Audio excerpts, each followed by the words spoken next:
Hi friends, ഇന്ന് ഞാൻ വന്നിട്ടുള്ളത് നമ്മൾ പാസ്തക്കൊക്കെ ഉപയോഗിക്കുന്ന പെർഫെക്റ്റ് ആയിട്ടുള്ള വൈറ്റ് സോസിൻ്റെ റെസിപ്പി ആയിട്ടാണ്. അപ്പോൾ നമുക്ക് ഇതെങ്ങനെ ഉണ്ടാക്കണ്ടേന്ന് നോക്കാം. അതിനായിട്ട് ഞാനിവിടെ ഒരു പാനിലേക്ക് 100 ഗ്രാം ബട്ടർ ഇട്ട് കൊടുക്കുന്നുണ്ട്.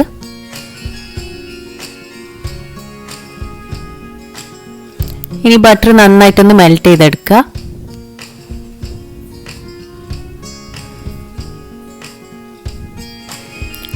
ഇനി ബട്ടർ മെൽറ്റായി വരുമ്പോഴത്തേക്ക് ഇതിലേക്ക് 1 ടീസ്പൂൺ വെളുത്തുള്ളി ചെറുതായി കട്ട് ചെയ്തിട്ട് കൊടുക്കാം.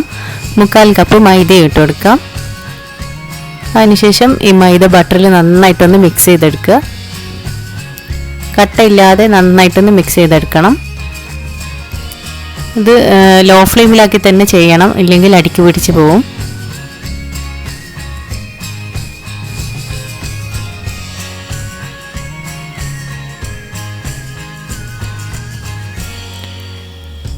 ഇപ്പോൾ മൈദ നന്നായി മിക്സായി വന്നിട്ടുണ്ട്. ഇനി ഇതിലേക്ക് 1 ലിറ്റർ പാല് ഇതേപോലെ കുറേശ്ശെയായിട്ട് ഒഴിച്ച് മിക്സ് ചെയ്തെടുക്കുക.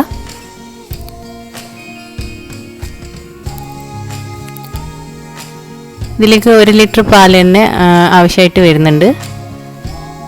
ഓരോ പ്രാവശ്യം ഒഴിക്കുന്നതിന് ഇത് കട്ടിയായിട്ട് വരും.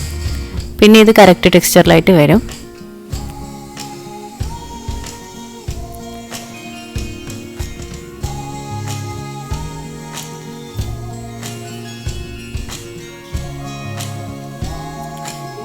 ഈ വൈറ്റ് സോസ് 1/2 കിലോ പാസ്തക്കൊക്കെ ഉള്ള മെഷർമെൻ്റാണ്.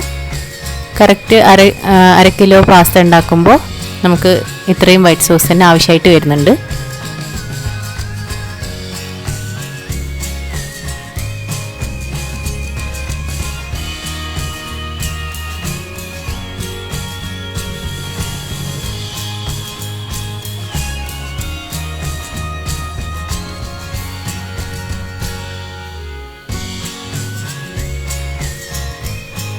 ഇനി ഇതിലേക്ക് 4 ടേബിൾ സ്പൂൺ ഫ്രഷ് ക്രീം ഒഴിച്ചു കൊടുക്കാം.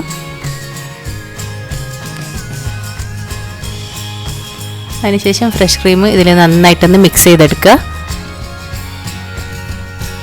ഇത് നമ്മൾ സ്വീറ്റായിട്ടുള്ള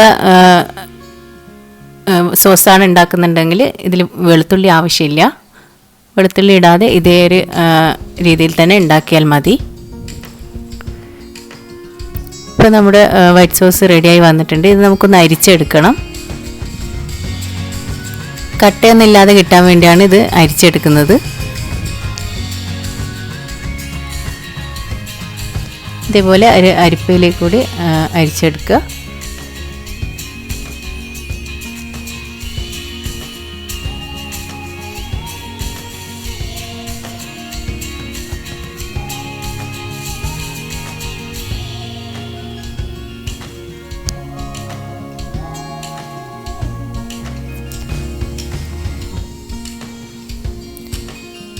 ഇത് ഞാൻ പാസ്ത ഉണ്ടാക്കുമ്പോൾ എടുത്ത വൈറ്റ് സോസിൻ്റെ വീഡിയോ ആണ്. അപ്പോൾ ഇത് പാസ്ത ഉണ്ടാക്കുന്നതിൻ്റെ സ്പൈസി വൈറ്റ് സോസ് പാസ്ത ഞാൻ ഉണ്ടാക്കുന്നതിൻ്റെ വീഡിയോ നാളെ തന്നെ അപ്ലോഡ് ചെയ്യുന്നതായിരിക്കും. അപ്പോൾ എല്ലാവരും അത് കാണുക. അപ്പോൾ നിങ്ങൾക്ക് എൻ്റെ വൈറ്റ് സോസ് ഇഷ്ടമായി എന്ന് വിചാരിക്കുന്നു.